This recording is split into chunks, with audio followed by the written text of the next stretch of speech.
ನಾನು ಸ್ವಲ್ಪ ಹೊಲಕ್ಕೆ ಹೋಗ್ತಾ ಇದ್ದೀನಿ. ಅಲ್ಲಿ ಮಾವ ಹಾಗೂ ನಿಮ್ಮಣ್ಣ ಊಟದ ವೇಳೆಯಾಗಿ ಹಸುವಿನಿಂದ ಕಾಯ್ತಾ ಇರ್ತಾರೆ. ಅವ್ರಿಗೆ ಹೋಗಿ ಬುತ್ತಿ ಕೊಟ್ಟು ಬರ್ತೀನಮ್ಮ. ನಾನು ಬರೋದ್ರೊಳಗಾಗಿ ನೀರು ಕಾಯಿಸಿಟ್ಟಿದ್ನಿ, ಸ್ನಾನ ಮಾಡಿ ನೀನು ಊಟ ಮಾಡು, ಬೇಗ ಬಂದ್ಬಿಡ್ತೀನಿ. ಆಗಲೇ. ಹುಷಾರಮ್ಮ.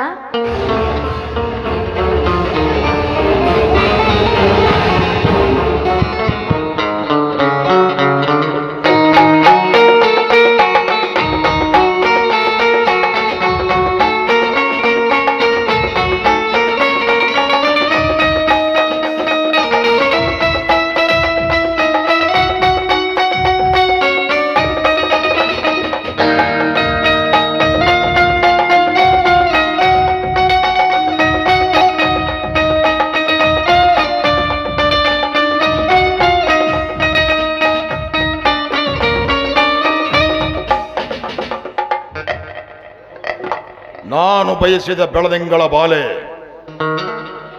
ಎಂದು ನನ್ನ ಬಾಹುಬಂಧನಗಳಲ್ಲಿ ಬಂದಿಯಾಗುವ ಸಮಯ ಬಂದೊದಗಿದೆ.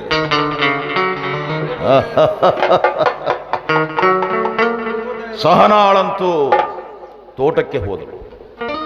ಹೇಗಿದ್ದರೂ ಮೇಘ ಒಬ್ಬಳೇ ಒಂಟಿಯಾಗಿದ್ದಾಳೆ ಮನೆಯಲ್ಲಿ. ಎಂಥ ಅವಕಾಶ ಮತ್ತೆಂದಿಗೂ ನನಗೆ ಸಿಗಲಾರದು. ಪ್ರೇಮಾಧ್ಯಾಯದ ಮೊದಲ ಪ್ರಮೇಯವನ್ನ ಈಗಲೇ ಬರೆಯಬೇಕು.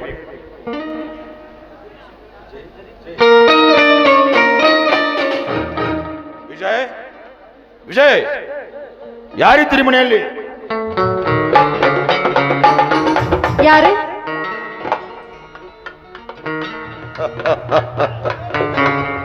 ನಾನು ಆರಂಭದ ನಿನಗೆ ಗೊತ್ತಿಲ್ಲವೇ? ಇದು ಒಳ್ಳೆಯ ಪ್ರಶ್ನೆ. ನಾನು ಸುತ್ತ 10 ಹಳ್ಳಿಗಳಲ್ಲಿಯೂ ಈಗ ತಾನೇ ಹುಟ್ಟಿದ ಹಸುಗೂಸನ್ನು ಕೇಳಿದರೂ ಕೂಡ ನಾನಾರೆಂಬುದನ್ನು ಹೇಳಬಲ್ಲವು. ಅಂಥದ್ರಲ್ಲಿ ಇದೇ ಊರಲ್ಲಿ ಹುಟ್ಟಿ ಬೆಳೆದ ನಿನಗೆ ನಾನಾರೆಂಬುದು ಗೊತ್ತಿಲ್ಲವೇ? ಹಾಗಾದರೆ ನನ್ನ ಕಿರುಪರಿಚಯವನ್ನ ನಾನೇ ನಿನಗೆ ಮಾಡಿಕೊಡುತ್ತೇನೆ. ನೋಡು, ನಿನ್ನಂಥ ಕಾಮಿನಿಯರ ಪಾಲಿನ ಕುಲತಿಲಕ, ಅಗರ್ಭ ಶ್ರೀಮಂತ, ಮೇಲಾಗಿ ಈ ಊರಿನ ಪಂಚಾಯಿತಿ ಚೇರ್ಮನ್ ಚಮನ್ ಲಾಲ್ ಅಂತ ನನ್ನ ಹೆಸರು. ನೀವು ಬಂದಿರುವ ಕಾರಣ? ಕಾರಣ ಕಾರಣ ಅಷ್ಟೇ. ನಿನಗೆ ಉಣಿಸಲು ಬಂದಿರುವೆ ಪ್ರೇಮದ ಸಿಹಿ ಹೂರಣ. ಭೂಗರ್ಭ ತಜ್ಞರು ಭೂಮಿಯ ಸಂಶೋಧನೆಯಲ್ಲಿ ಎತ್ತಿಂದತ್ತ ಅಲೆದಾಡಿದಂತೆ ನಾನು ನಿನ್ನ ಸಂಶೋಧನೆಯಲ್ಲಿ ಸಾಕಷ್ಟು ಅಲೆದಾಡಿದ್ದೇನೆ. ನಿನ್ನೆದೆಯ ಬಾಣಿನಲ್ಲಿ ನನ್ನ ತುಟಿ ಮುದ್ರೆಯ ಕಾಮನ ಬಿಲ್ಲಿನ ಚಿತ್ತಾರವನ್ನು ಮೂಡಿಸಲು. ನೋಡಿ, ನೀವು ತಿಳಿದುಕೊಂಡ್ರು ಹಾಗೆ ಅಂತ ಹೆಣ್ಣು ನಾನಲ್ಲ. ಬಡತನದಲ್ಲಿ ಹುಟ್ಟಿರ್ಬೋದು, ಆದ್ರೆ ಸಂಸ್ಕಾರದಲ್ಲಿ ಬೆಳೆದಿದ್ದೇನೆ. ಸಂಸ್ಕಾರ?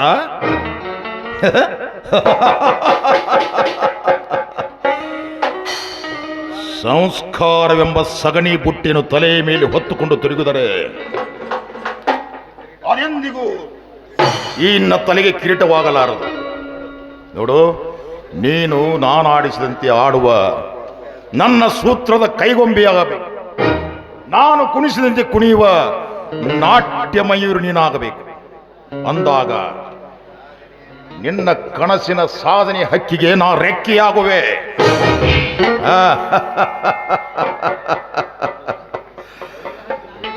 ಅಷ್ಟೇ ಅಲ್ಲ, ನನ್ನ ಹೃದಯದ ಅಧಿನಾಯಕಿಯಾಗುವೆ. ಬಡತನೆಂಬ ಬಳ್ಳಿ ಕಾಲ್ಗೆ ಸಿಕ್ಕು ಶಿಕ್ಷಣ ಅರ್ಧಕ್ಕೆ ನಿಲ್ಲಿಸಿದ್ದೇನೆ. ಅಷ್ಟೇ ಅಲ್ಲ, ಯಾವ ದಿಕ್ಕು ತೋಚದೆ ಅರ್ಧ ಬಾಳು ನಿಂತಾಗಿದೆ ಈ ನನ್ನ ಬಾಳು. ನೋಡು, ದಿಕ್ಕು ತೋಚದೆ ಬಿರುಗಾಳಿಗೆ ಸಿಕ್ಕ ದೋಣಿಯಂತಾದ ನಿನ್ನ ಬಾಳಿಗೆ ನಾನು ಸರಿಯಾದ ಮಾರ್ಗವನ್ನು ತೋರಿಸುತ್ತೇನೆ. ಅಷ್ಟೇ ಅಲ್ಲ, ನಿನ್ನನ್ನು ದಡಕ್ಕೆ ಸೇರಿಸುವ ಅಂಬಿಗ ನಾನಾಗುವೆ.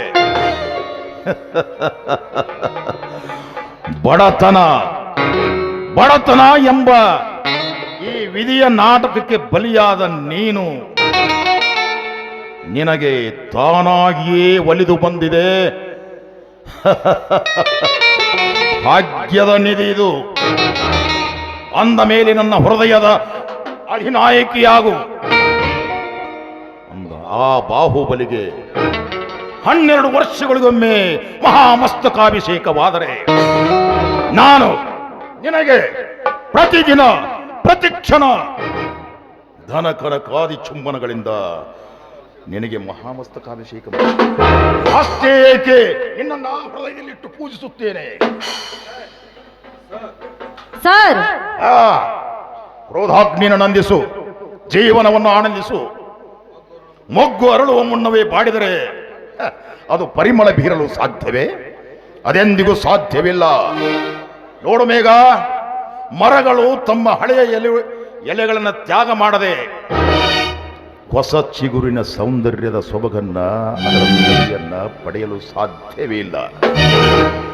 ಅದೇ ರೀತಿ ನೀನು ಕೂಡ ಹಳೆಯ ನಿನ್ನ ವಿಚಾರಗಳನ್ನು ತ್ಯಾಗ ಮಾಡದೆ ಹೋದರೆ ನೀನು ಸುಖಮಯ ಜೀವನವನ್ನು ಪಡೆಯಲು ಸಾಧ್ಯವೇ ಇಲ್ಲ. ವಿಚಾರ ಮಾಡಿ ಬದುಕಿನ ಭಾಗ್ಯವನ್ನು ಬದಲಿಸಿಕೋ. ನಮ್ಮಿಬ್ಬರ ಭಾವನೆಗಳ ಬೆಸುಗೆಯಿಂದ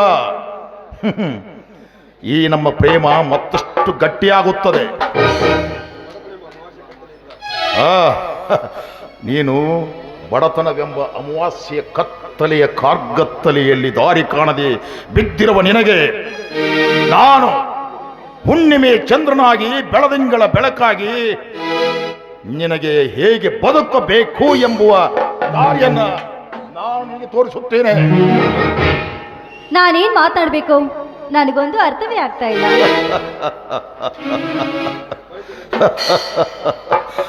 ಕೊಳಚೆಯಲ್ಲಿ ಬಿದ್ದು ಅದೇ ಸ್ವರ್ಗ ಎಂದು ಒದ್ದಾಡುತ್ತಿರುವ ಕಪ್ಪೆ ನೀನಾಗದೆ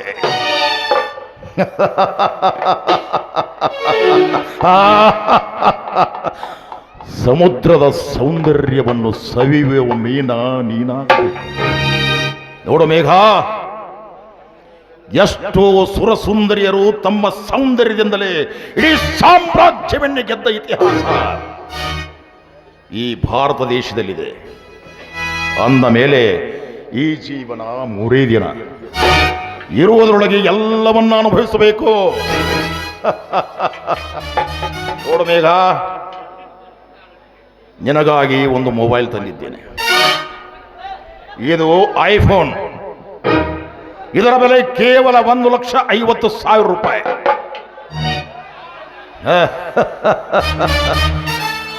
ಇದರಲ್ಲಿ ಕೆಲವೊಂದು ವಿಡಿಯೋಗಳನ್ನು ನಿನಗಾಗಿ ಡೌನ್ಲೋಡ್ ಮಾಡಿದ್ದೇನೆ. ಇವುಗಳನ್ನು ನೋಡಿಯಾದರೂ ನಿನ್ನ ಕಲ್ಲಿನಂತಹ ಕಠೋರವಾದ ಮನಸ್ಸು ಮಲ್ಲಿಗೆಯಂತೆ ಹಗುರವಾಗಬಹುದು. ನೋಡು, ಕೆಲವೊಂದು ವಿಡಿಯೋಗಳನ್ನು ನೋಡೋಣ.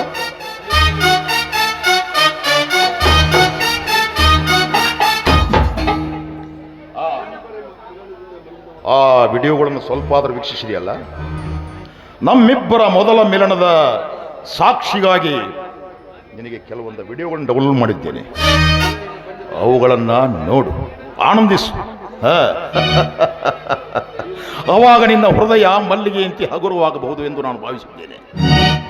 ನೋಡು, ನನ್ನ ಹೃದಯ ಪಂಜರದ ಅರಿಗಿಳಿ ನೀನಾದರೆ ನಿನಗೆ ಈ ಐಫೋನನ್ನೇ ಉಡುಗೊರೆಯಾಗಿ ನೀಡಿ ನಿನ್ನ ಉಡಿ ತುಂಬುವೆ. ಅಷ್ಟೇ ಏಕೆ, ನಿನ್ನ ಉನ್ನತ ವ್ಯಾಸಂಗಕ್ಕೂ ನಾನು ಸಹಾಯ ಮಾಡುತ್ತೇನೆ. ಹೌದು, ಮನೆಗೆ ಬಂದಿರೋ ಭಾಗ್ಯಲಕ್ಷ್ಮಿಯನ್ನು ಅರ್ಧಕ್ಕೆ ನಿಲ್ಲಿಸಬಾರ್ದು. ಇವರ ಕೈ ಹಿಡಿದ್ರೆ ಇವರಿಂದ ನಾನೇನಾದರೂ ಸಾಧಿಸಬೇಕು. ಆಯ್ತು ಡಿಯರ್, ನೀವು ಹೇಳಿದಂತೆ ನಾನು ಒಪ್ಪಿಕೊಳ್ಳುತ್ತೇನೆ. ಆದರೆ ನನಗೆ ಸ್ವಲ್ಪ ಹಣದ ಸಹಾಯ ಮಾಡಿದ್ರೆ ನನ್ನ ಜೀವನದಲ್ಲಿ ನಾಂದಿಯನ್ನೇ ಹಾಡುವೆ.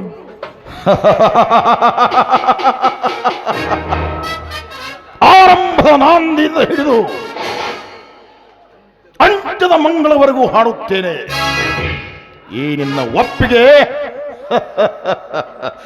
ಒಣಗಿದ ಮರ ಚಿಗುರುಡದಂತಾಯ್ತು.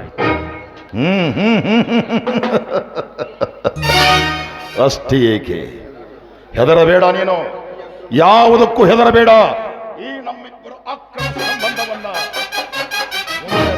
ಸಕ್ರಮಗೊಳಿಸೋಣ. ಹೇಗೆ ಗೊತ್ತಾ? ನಾವಿಬ್ಬರು ಮದುವೆಯಾಗುವ ಮೂಲಕ. ಆಯ್ತು, ನಾವಿಬ್ರು ಪ್ರೇಮಿಗಳಾಗಿ ಬಾಳೋಣ, ಫ್ರೆಂಡ್ಸ್ ಆಗಿ ಬಾಳೋಣ, ಓಕೆನಾ? ನೋಡು ಮೇಘ, ನೋಡು, ಹಣ್ಣನ್ನು ಕೊಳ್ಳುವ ಮುಂಚೆ ಗ್ರಾಹಕನು ಅವುಗಳ ರುಚಿಯನ್ನು ನೋಡುವಂತೆ ನಿನ್ನ ಸ್ನೇಹ ಬಯಸುವ ನಾನು ರಸ ತುಂಬಿ ನಿಂತಿರುವ ಈ ಮಾವಿನ ಹಣ್ಣಿನ ರುಚಿಯನ್ನ ನಾನು ಸವಿಯಲೇಬೇಕು. ಡಿಯರ್, ಈ ಹಣ್ಣು ನಿಮಗಾಗಿ ಮೀಸಲಿಟ್ಟಿರುವೆ. ನಿಮಗೆ ಯಾವಾಗ ಬೇಕೋ ಆವಾಗ ರುಚಿ ನೋಡ್ಬೋದು, ಓಕೆನಾ? ಓಕೆ. ಹಾಗಾದರೆ ಅಪ್ಪಿಕೋ ನನ್ನನ್ನು ಬಿಗಿದಪ್ಪಿ.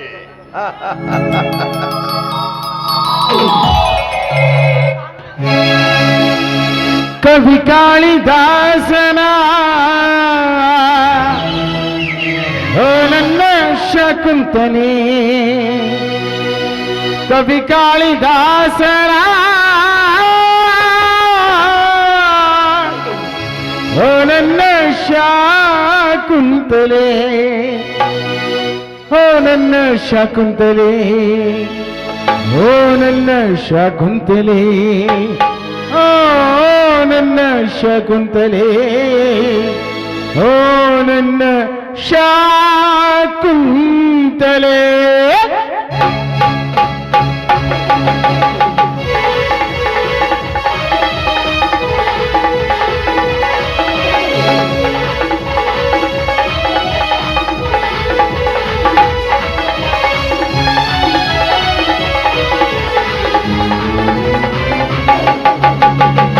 ಕವಿ ಕಾಳಿದಾಸನ ಓ ನನ್ನ ಶಕುಂತಲೆ, ಕವಿ ಕಾಳಿದಾಸನ ಓ ನನ್ನ ಶಕುಂತಲೆ, ಓ ನನ್ನ ಶಕುಂತಲೆ, ಓ ನನ್ನ ಶಕುಂತಲೆ, ಓ ನನ್ನ ಶಕುಂತಲೆ, ಓ ನನ್ನ ಶಕುಂತಲೆ.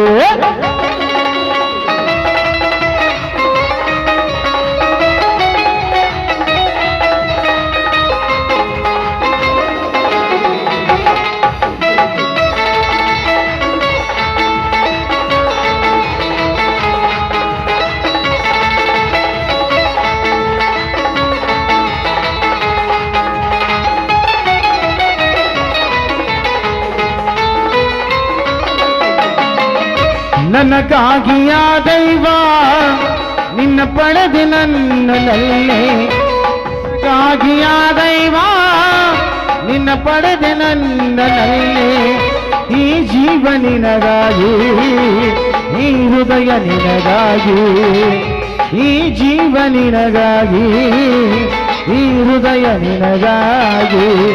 ಕವಿ ಕಾಳಿದಾಸನ ಓ ನನ್ನ ಶಕುಂತಲೆ, ಕವಿ ಕಾಳಿದಾಸನ ಓ ನನ್ನ ಶಕುಂತಲೆ, ಓ ನನ್ನ ಶಕುಂತಲೆ, ಓ ನನ್ನ ಶಕುಂತಲೆ, ಓ ನನ್ನ ಶಕುಂತಲೆ, ಓ ನನ್ನ ಶಾಕುಂತಲೆ. ಓಹೋ ಚೇರ್ಮನ್ ರೀ, ನಮ್ಮ ಅತ್ತಿಗೆ ಇತ್ತ ಕಡೆನೇ ಬರ್ತಿದ್ದಾರೆ. ಮತ್ತೊಂದು ದಿನ ಭೇಟಿ ಆಗೋಣ. ಭೇಟಿಯಾಗುವ ಮುನ್ನ ಈ ರಸ ತುಂಬಿದ ಮಾವಿನ ಹಣ್ಣಿನ ರುಚಿ ನೋಡಬೇಕು. ನಡೆ ಒಳಗೆ. ಹೌದಲ್ವಿ, ನಾನು ಮರ್ತೇ ಬಿಟ್ಟಿದ್ದೆ. ಬನ್ನಿ ಹೋಗೋಣ.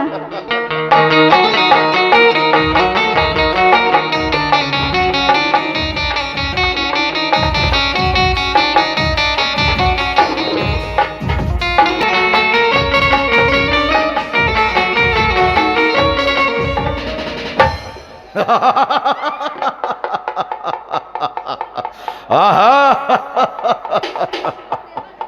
ಮೊದಲ ಪ್ರಣಯ ಪ್ರಸಂಗ, ಅದು ಮೇಘಾಳೊಂದಿಗೆ ಅನಿರೀಕ್ಷಿತವಾಗಿ ಒದಗಿ ಬಂದ ಈ ಪ್ರೇಮ ಪ್ರಸಂಗವನ್ನ ನಾನೆಂದಿಗೂ ನನ್ನ ಜೀವನದಲ್ಲಿ ಮರೆಯಲಾರೆ. ಬೇಗ ನಾನೆಂದಿಗೂ ನನ್ನ ಜೀವನದಲ್ಲಿ ಮರೆಯಲಾರೆ.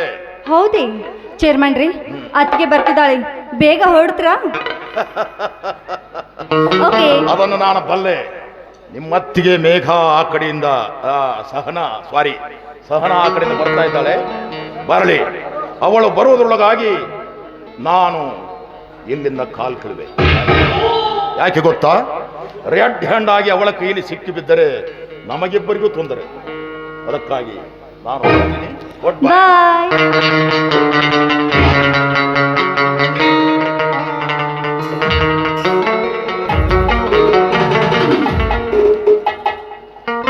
ಮೇಘ, ಏನಮ್ಮ ಊಟ ಆಯ್ತೇನಮ್ಮ?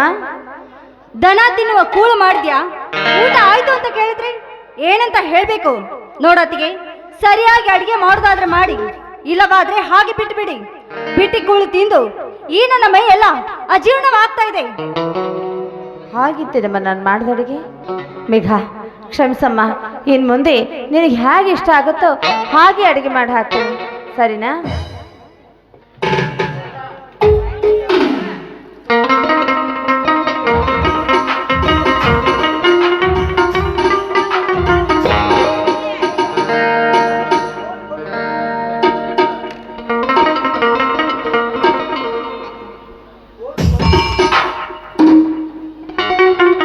ಮೇಘ, ನೀನು ಈ ಮೊಬೈಲ್ನ ನೋಡಿದೇನಮ್ಮ? ಮೊಬೈಲ್? ಯಾವ ಮೊಬೈಲ್? ಈ ಈ ಫೋನ್ ಯಾರ್ದು, ನಿಂದ? ಇಲ್ವಲ್ಲ, ನನಗೆ ಗೊತ್ತೇ ಇಲ್ಲ. ಮತ್ತೆ ಇಲ್ಲಿ ಹೇಗೆ ಬಂತಿದ? ಹೇಳಿದ್ನಲ್ಲ, ಆ ಮೊಬೈಲ್ ಯಾರ್ದು ಅಂತ ನನಗೆ ಗೊತ್ತಿಲ್ಲ. ಹಾ, ನಾನು ಮನೇಲಿ ಇಲ್ದಿರುವಾಗ ಯಾರಾದರೂ ಬಂದಿದ್ರಾ? ಅಂದ್ರೆ ಏನತ್ತಿಗೆ ಈ ನಿನ್ನ ಮಾತು? ನಾನೇ ಅಪರಾಧಿ ಅಂತ ತಿಳ್ಕೊಂಡಿದ್ಯಾ? ಮನೆಯಲ್ಲಿ ಯಾರಿಲ್ಲದ ಸಮಯದಲ್ಲಿ ಪರಪುರುಷ ಬಂದು ನನ್ನೊಂದಿಗೆ ಸಂಘ ಬಯಸಿ ಆ ಫೋನ್ ಇಲ್ಲೇ ಬಿಟ್ಟು ಹೋಗಿದ್ದೇನಂತ ತಿಳ್ಕೊಂಡಿದ್ರಾ? ಛೇ, ಹಾಗೇನೂ ಇಲ್ಲಮ್ಮ. ಅತ್ತಿಗೆ, ಪೊಲೀಸರು ಕಳ್ಳನಿಗೆ ಪ್ರಶ್ನೆ ಮೇಲೆ ಪ್ರಶ್ನೆ ಕೇಳಿದಂತೆ ನೀವು ನನ್ನನ್ನು ಪ್ರಶ್ನೆ ಕೇಳ್ತಾ ಇದ್ರಲ್ಲ, ಯಾಕೆ? ನಾನು ಕಳ್ಳಿನ? ಅದು ಹಾಗಲ್ಲ ಮೇಘ. ನೋಡಮ್ಮ, ನಾನಿನ್ನ ಕಳ್ಳಿ ಅಂತ ಅಪವಾದ ಹೊರಿಸ್ತಾ ಇಲ್ಲ ತಾಯಿ. ಈ ಫೋನು ಈ ಮನೇಲಿ ಬಂತಲ್ಲ, ಇದು ಯಾರ್ದು, ಇಲ್ಲಿ ಹೇಗೆ ಬಂತು ಅಂತ ಕೇಳಿದೆ ಅಷ್ಟೇ. ಹೌದು, ಅಪರಾಧಿಗಳ ಕಂಡು ಹಿಡಿದಂತೆ ನೀವು ನನ್ನನ್ನು ಕಂಡು ಹಿಡ್ತಾ ಇದ್ರಲ್ಲ.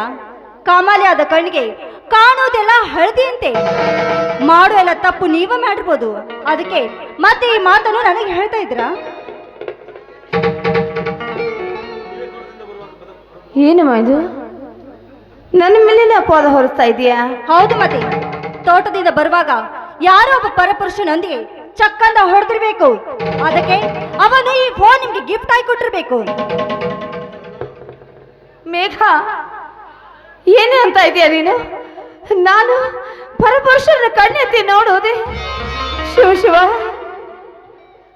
ಇದೆಂತ ಅಪವಾದ ಹೊರಿಸ್ತಾ ಇದೆಯಾ? ನನಗೆ ಮಾತಾಡ್ತೀನಿ. ಯಾಕೆ ಸಹನಾ ನನ್ನ ತಂಗಿಯನ್ನು ಹೊಡೆಯುತ್ತೀರಲ್ಲ, ಏನಾಗಿದೆ? ಬಾರಣ್ಣ ಬಾ, ನೀನ್ ಸಮಯಕ್ಕೆ ಸರಿ ಬಂದಿ ಅಂತ ಆತಿಗೆ ನನ್ನ ಪ್ರಾಣ ಬಿಟ್ರು. ಇಲ್ಲವಾದ್ರೆ ಹೊಡೆದು ಬಳೆದು ನನ್ನ ಪ್ರಾಣವನ್ನೇ ತೆಗಿತಾ ಇದ್ರು. ಸಹನಾ, ಏನಾಯ್ತು ಹೇಳು? ಏನ್ರಿ ಇವಳು ಮಾತಾಡ್ತಾ ಇರೋದು? ನೋಡಿದ್ರೇನ್ರಿ ಯಾವ ರೀತಿ ಮಾತಾಡ್ತಾಳೆ ಇವಳು? ಹೌದಣ್ಣ, ಆತಿಗೆ ತೋಟದಿಂದ ಬರುವಾಗ ಈ ಮೊಬೈಲ್ ತೆಗೆದುಕೊಂಡು ಬಂದ್ರು. ಯಾರ್ದು ಅಂತ ಕೇಳಿದಕ್ಕೆ, ಯಾಕೆ ಈ ಉಸಾಬರಿ ಎಲ್ಲ ನಿನಗೇಗೆ ಬೇಕು ಅಂತ ಬಾಗಿ ಬಂದು ಹಾಗೆ ಬೈದ್ರು. ಅಯ್ಯೋ ದೇವ್ರೆ! ಅಷ್ಟೇ ಅಲ್ಲ, ಮನೆ ಕೆಲಸ ಮಾಡುವುದನ್ನು ಬಿಟ್ಟು ಆ ಮೊಬೈಲ್ ನಲ್ಲಿ ಏನೋ ಕೆಟ್ಟದಾಗಿ ವಿಡಿಯೋ ಇತ್ತು, ಅದನ್ನೆಲ್ಲ ನೋಡ್ಕೊಳ್ತಾ ಕುಳಿತಿದ್ರು. ಅತ್ತಿಗೆ, ಇದು ಸಂಸ್ಕಾರಂತ್ರ ಮನೆತನ, ಹೀಗೆಲ್ಲ ಮಾಡುದು ತಪ್ಪು. ನಾವು ಬಡವರು ಇರ್ಬೋದು, ಆದ್ರೆ ಗುಣದಲ್ಲಿ ಶ್ರೀಮಂತರಿದ್ದೀವಿ ಅಂತ ನಾನು ಹೇಳಿದಕ್ಕೆ ಅತ್ತಿಗೆ ನನಗೆ ತುಂಬಾ ಹೊಡೆದ್ಲು ಅಣ್ಣ. ಹೌದಾ? ಲೇ ತಾಯಿಲಿ ಆ ಫೋನು ಕೊಡೆ.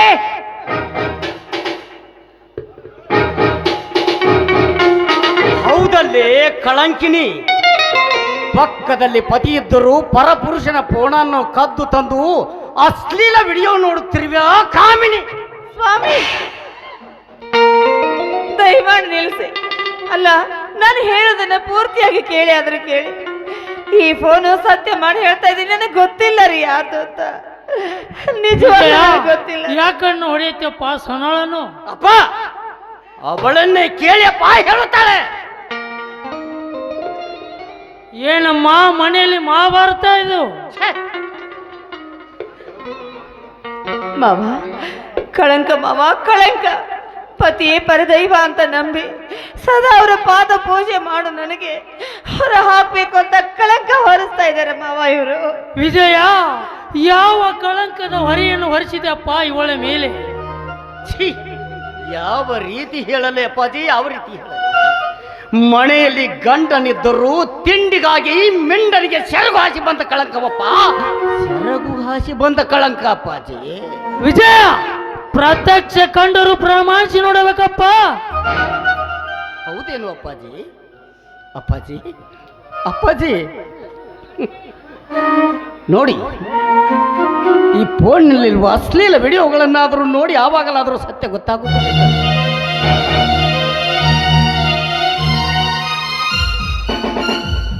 ಶಾಂತಂ ಪಂಪಂ ಶಾಂತಂ ಪಂಪಂ. ಸಣ್ಣ, ಇವಳನ್ನು ನೀನು ನೋಡಿರುವೆ. ನಿನ್ನ ಸತಿ ಸಾಧ್ವಿ ಶಿರೋಮಣಿ ಅಂತ ತಿಳಿದಿದ್ದೀಯಮ್ಮ. ನಾನು ನನ್ನ ನಂಬಿಕೆಗೆ ದ್ರೋಹ ಮಾಡಿಬಿಟ್ಟಲ್ಲಮ್ಮ. ಹೇಳು, ಇದು ಯಾರ ಫೋನು? ಯಾವನ ಹೆಸರು ಹೇಳು? ಯಾರವನು? ಗೊತ್ತಿಲ್ಲ ರೀ, ಗೊತ್ತಿಲ್ಲ.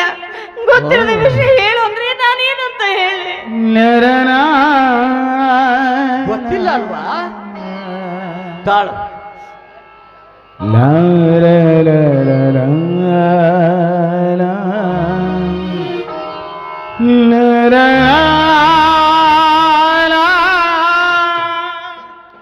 ನೋಡು, ನಿನ್ನನ್ನು ಒಳ್ಳೆಯವಳೆಂದು ಇಷ್ಟು ದಿನ ಈ ನಿನ್ನ ಹೇಸಿ ಕೆಟ್ಟ ಶರೀರವನ್ನು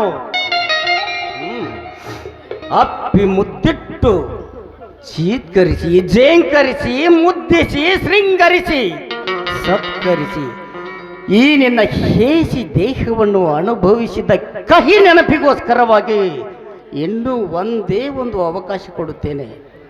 ಸೀದಾ ಹೇಳು, ಯಾರದೇ ಫೋನು? ಇಲ್ಲ, ಗೊತ್ತಿಲ್ಲ, ಗೊತ್ತಿಲ್ಲ, ಗೊತ್ತಿಲ್ಲ.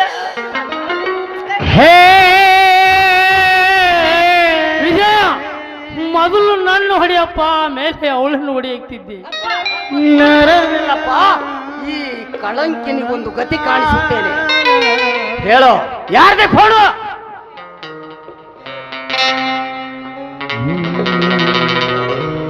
ನೋಡು ವಿಜಯ್, ಈ ಫೋನು ನಂದು.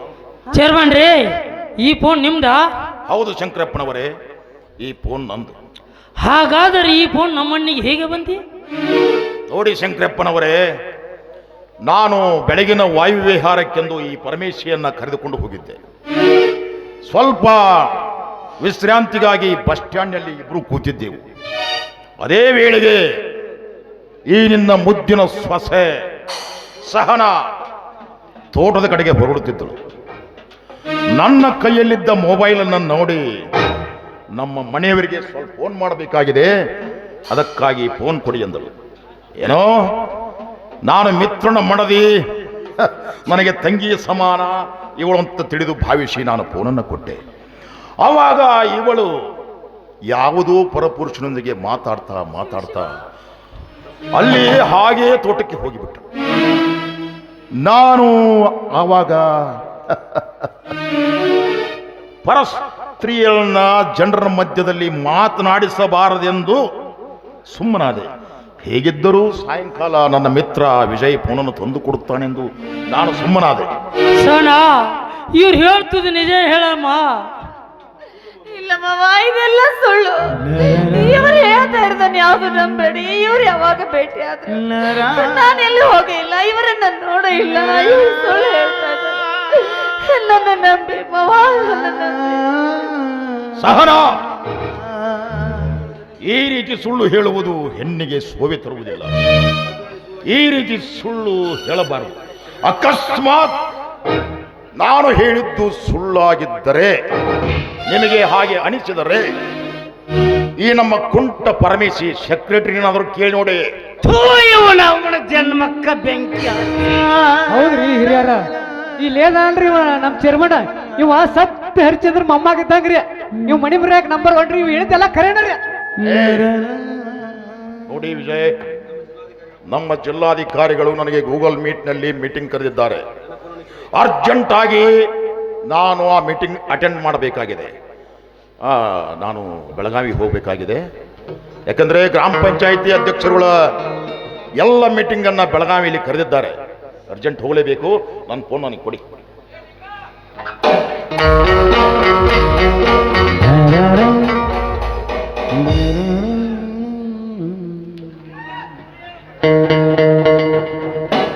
ಹರ ಹರ ಶಿವ ಶಿವ ಶಾಂತಂ ಪಾಪಂ ಶಾಂತಂ ಪಾಪಂ.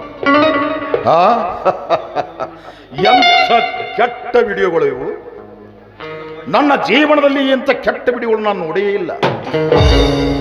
ನೋಡಿ, ಆಡಿದವರ ಮಾತ ಮಾಡಿದವರ ಪಾಪ ಆಡಿದವರ ಬಾಯಲ್ಲಿ ಎನ್ನುವ ಹಾಗೆ ಇವಳು ಇದರಲ್ಲಿ ನನ್ನ ಫೋನ್ನಲ್ಲಿ ಅಶ್ಲೀಲ ವಿಡಿಯೋಗಳನ್ನ ಡೌನ್ಲೋಡ್ ಮಾಡಿದ್ದಾಳೆ. ಅವನ್ನು ನೋಡುವುದು ಕೂಡ ಅಸಹ್ಯಕರ. ಏನಮ್ಮ ಸಹನ, ಎಷ್ಟು ದಿವಸ ನೀನು ಸತಿ ಸಾಧ್ವಿ ಶಿರೋಮಣಿ ಅಂತ ನಾನು ತಿಳ್ಕೊಂಡಿದ್ದೆ. ಅದೆಲ್ಲವೂ ಸುಳ್ಳಾಯಿತು. ನೋಡೋ, ಹೇಗಿದ್ದರು ವಿಜಯ್ ನನ್ನ ಮಿತ್ರ. ಇಬ್ಬರು ಕೂಡಿ ಆಡಿ ಬೆಳೆದವರು. ಬಾಲ್ಯದಲ್ಲಿ ಇಬ್ಬರು ಒಂದೇ ಶಾಲೆಯಲ್ಲಿ ಕಲಿತವರು. ಅಂಥವನ ಧರ್ಮಪತ್ನಿ ಈ ಸಹನ ನನಗೆ ತಂಗಿ ಎಂದು ನಾನು ಇಷ್ಟು ದಿವಸ ತಿಳ್ಕೊಂಡಿದ್ದೆ. ಆದರೆ ತಂಗಿಯನ್ನು ತಿಳಿದುಕೊಂಡವನಿಗೆ ಇವಳು ಮೋಸ ಮಾಡಿಬಿಟ್ಟು. ತಂಗಿಯಲ್ಲ, ನನಗೆ ಈ ಫೋನ್ ಕೊಟ್ಟದ್ದು ಬೇಜಾರಿಲ್ಲ. ಆ ಫೋನ್ನಲ್ಲಿ ಅಶ್ಲೀಲ ವಿಡಿಯೋಗಳನ್ನ ಡೌನ್ಲೋಡ್ ಮಾಡಿದ್ದಾಳಲ್ಲ ಇವಳು. ಇವಳೆಂಥ ಕಾಮಿನಿ, ಇವಳೆಂಥ ಚಾರಿಣಿ, ಇವಳೆಂಥ ದುರಾಚಾರಿಣಿ. ನೋಡು ವಿಜಯ್, ನೀನು ನನ್ನ ಮಿತ್ರರನ್ನು ಹೇಳ್ತಾ ಇದ್ದೀನಿ, ಇದು ನಿಮ್ಮ ಕೌಟುಂಬಿಕ ಸಮಸ್ಯೆ. ಚೇರ್ಮನ್ ರೀ, ಇದರಲ್ಲಿ ನಾನು ಭಾಗವಹಿಸಲಾರೆ. ಯಾಕೆಂದರೆ ಇದು ನಿಮ್ಮ ಕುಟುಂಬದ ಸಮಸ್ಯೆ. ಆದ್ದರಿಂದ ಇದನ್ನು ಮನೆಯಲ್ಲಿ ಕುಳಿತು ನೀವೇ ಬಗೆಹರಿಸಿಕೊಳ್ಳಿ. ಇದರಲ್ಲಿ ನಾನು ಎಂಟ್ರಿ ಆಗಲಾರೆ. ಇದು ನಿಮ್ಮ ವಿಚಾರ. ವಿಜಯ್, ನಿನ್ನೆ ನಿರ್ಧಾರಕ್ಕೆ ಬಿಟ್ಟು. ಹೌದು, ಇವಳು ಇದೇ ರೀತಿ ಎಷ್ಟು ಗಂಡಸರ ಜೊತೆಗೆ ಸಂಪರ್ಕ ಹೊಂದಿದ್ದಾಳು. ನನಗೂ ಅದೇ ಸಂಶಯ ಕಾಡುತ್ತಿದೆ. ಚೇರ್ಮನ್ ರೀ, ಹೇಗೋ ಅಕಸ್ಮಾತ್ ಆಗಿ ನಮ್ಮ ಮನೆಗೆ ಬಂದಿದ್ದೀರಿ, ಈ ನ್ಯಾಯವನ್ನು ಬಗೆಹರಿಸ್ರಿ ಚೇರ್ಮನ್ ರೀ.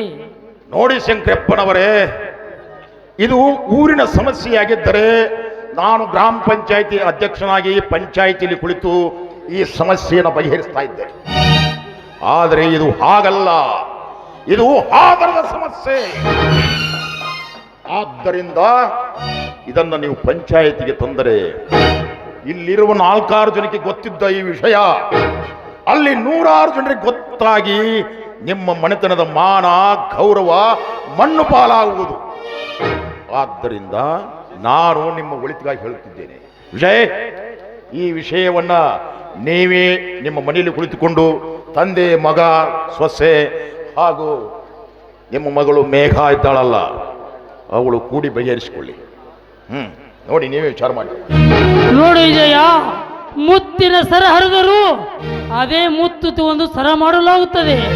ಅದರ ರೀತಿ ಗಂಡ ಹೆಂಡರ ನಡುವೆ ಎಷ್ಟೇ ದಿವಸ ಬಂದರೂ ಅವಳ ಜೊತೆ ಬಾಳೆ ಮಾಡಬೇಕಾಗುತ್ತದೆಪ್ಪ.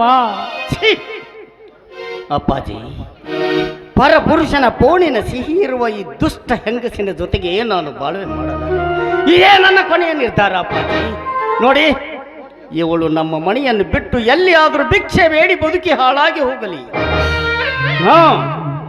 ತೊಲಗಾಚೆ ನನ್ನ ಮನೆಯನ್ನು ಬಿಟ್ಟು. ಹಾಗನ್ಬೇಡಿ ಮಾವ. ಮಾವ, ನೀವಾದ್ರೂ ಹೇಳಿ ಮಾವ, ಹೇಳಿ. ಏನು ಹೇಳಿಲ್ಲಮ್ಮ, ವಿಷಯದಲ್ಲಿ ಮೂಕನಾಗಿದ್ದೇನೆ.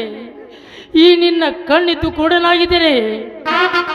ಈ ನಿನ್ನ ಗಂಡ ಕೊಡುವ ಕಷ್ಟಗಳನ್ನು ಸಮುದ್ರದ ಎಲೆಗಳು ಸಾಲು ಸಾಲಾಗಿ ನಿನ್ನ ಹೃದಯಕ್ಕೆ ಅಪ್ಪಳಿಸದಂತೆ ಕಷ್ಟ, ನೋವು, ದುಃಖಗಳು, ಅವಮಾನ ಅಲೆಗಳನ್ನು ನಿನ್ನ ಹೃದಯಕ್ಕೆ ಅಪ್ಪಳಿಸಿದರೆ ಅಂಜದ ಸತಿ ಸಾಧ್ವಿ ಶಿರೋಮಣಿಯಾಗಿ ಬಾಳಮ್ಮ. ಈ ಸಮಾಜದಲ್ಲಿ ಆ ಚಿನ್ನವನ್ನು ಅಗ್ನಿಯಿಂದ ಪರೀಕ್ಷಿತಾಗೆ ಆ ದೇವರು ನಿನ್ನ ಕಷ್ಟದಿಂದ ಪರೀಕ್ಷಿತನಮ್ಮ. ನೀನು ನನಗೆ ಯಾವತ್ತಿದ್ರು ಅಪ್ಪಟ ಚಿನ್ನಮ್ಮ, ಚಿನ್ನ.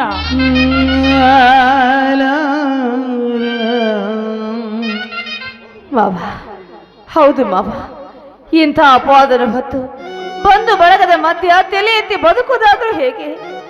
ನನಗೆ ಬಂದಿರುವ ಈ ಅಗ್ನಿ ಪರೀಕ್ಷೆಯಿಂದ ನಾನು ಪಾರಾಗಿ ಸತ್ಯ ಏನು ಅಂತ ನಿರೂಪಿಸಬೇಕಾದ್ರೆ ನಾನಿಲ್ಲದ ಹೋಗ್ಲೇಬೇಕು. ನಾನೊಬ್ಳು ಇವರು ಅಂದುಕೊಂಡ ಹಾಗೆ ಪತಿ ದ್ರೋಹಿ ಅಲ್ಲ, ಸತಿ ಸಾಧ್ವಿ ಶಿರೋಮಣಿ ಅಂತ ಈ ಸಮಾಜ ನನ್ನ ಹಾಡಿ ಹೊಗಳಬೇಕು ಮಾವ. ಹಾಗೆ ನಾನು ಬದುಕಿ ಸಾಧಿಸಲೇಬೇಕು ಮಾವ. ನಾನೇನು ಬರ್ತೀನಿ ಮಾವ.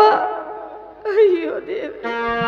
ಸತಿ ಸಾಧ್ವಿ ಶಿರೋಮಣಿ, ಹೇಳುದೆಲ್ಲ ವೇದಂತ, ಮಾಡುದೆಲ್ಲ ರಾದಂತ. ನೀನು ಮಾಡಿರೋ ರಾದಂತ ಎಲ್ಲ ಓಣಿ ಎಲ್ಲ ರಾಡಿಯಾಗಿ ಹಬ್ಬಿದೆ. ಮೇಘ, ಸತ್ಯ ಎಂಬುದು ಗರ್ಭದೊಳಗಿರೋ ಕೂಸಿದ್ದ ಹಾಗೆ ಕಣೆ. ಇವತ್ತಲ್ಲ ನಾಳೆ ಆದ್ರೂ ಸತ್ಯ ಹೊರಗೆ ಬಂದೇ ಬರುತ್ತೆ. ನ್ಯಾಯ ಧರ್ಮ ಏನೆಂಬುದು ಗೆದ್ದೆ ಗೆಲ್ಲುತ್ತೆ ಮಾವ. ಮಾವ, ಇನ್ನು ಈ ಮನೆಗೆ ನನಗೆ ಋಣ ಹರಿದು ಹೋಯ್ತು. ಆಶೀರ್ವಾದ ಮಾಡಿ ಈ ನಿಮ್ಮ ಸೊಸೆಗೆ ಆಶೀರ್ವಾದ. ಎದ್ದು ಹೇಳಮ್ಮ, ಆ ದೇವರು ನಿನ್ನ ಕಾಪಾಡುತ್ತಾನೆ. ಬರ್ತೀನಿ ಮಾವ, ಬರ್ತೀನಿ ಸ್ವಾಮಿ. ಸ್ವಾಮಿ, ನನ್ನನ್ನು ಹಾಗೆ ಕರಿಬೇಡ. ನಿನ್ನ ಹೊಲಸು ದೇಹದಿಂದ ನನ್ನ ಟಚ್ ಮಾಡಿದ್ರು. ತೊಲಗಾಚೆ ಮನೆಯಿಂದ ಹೊರಟು ಹೋಗು. ಆಯ್ತು ರೀ, ಆಯ್ತು.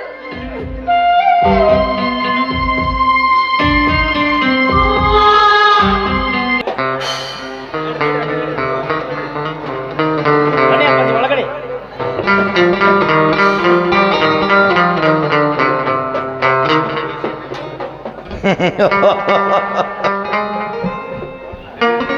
ಸೆಕ್ರೆಟ್ರಿ,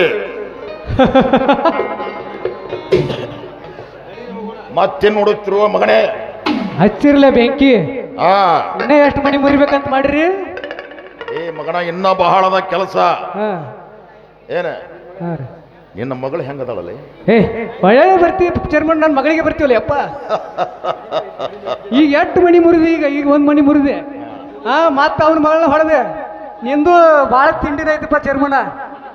ನೋಡ್ಲಿ, ನಾನು ಚೇರ್ಮನ್ ಆದಿದ್ದ ತಿಂಡಿ ತೀರ್ಸಾಕ ಆ ಕೆಲಸಕ್ಕೆ, ನಾನು ದುಡ್ಡು ಗಳಿಸಿದ್ದ ಇಂಥ ಒಂದು ಅನ್ಯಾಯದ ಕೆಲಸಕ್ಕೆ. ಮಗನ, ಯಾವ ದೇವರಿಗೆ ಕೈ ಮುಗುದಿಲ್ಲ ಅಂಥವನಿಗೆ ಆಸ್ತಿ ಕೊಟ್ಟಾನ ಮಗ ದೇವರಿಗೂ ಈ ಜಗತ್ನ್ಯಾಗ. ನಿನಗೆ ಹಗರ್ ಸಾವು ಬರುದಿಲ್ಲ ಚೇರ್ಮನ್. ಹಾ, ಹಾ. ನಿಂದ ಅನಾಹುತ ಸಾವಾಕತ್ ನಿಂದ. ಲೇ ಮಗನ, ನನ್ನ ಅಣ್ಣ ಉಂಡ ನನಗದ್ರು ಹೋಗೈತೆ. ನಡಿ ಬಾ ಮಗನ. ನಡಿ ಹೋಗುಣ ಚೇರ್ಮನ್, ಹೋಗುಣ. ಬಾ. ಅಲ್ಲ, ಮತ್ತೆ ಯಾರ ಮನೆಗೆ ಬೆಂಕಿ ಹಚ್ಚಕೊಂಟ್ಟು ಬಾ ಮಗನ ಚೇರ್ಮನ. ಏನು ಪಾಪ ಎಂತ ಸಂಸಾರ ಇದು, ಸಂಸಾರ ಹೊಡೆದಲ್ಲೋ ಚೇರ್ಮನ. ಯಪ್ಪ ನಾ ಹತ್ರ ಇಲ್ಲಪ್ಪ ಇದ್ರಾಗ ಆಡ್ದಾಗ ಆಡ್ಗೋಸ್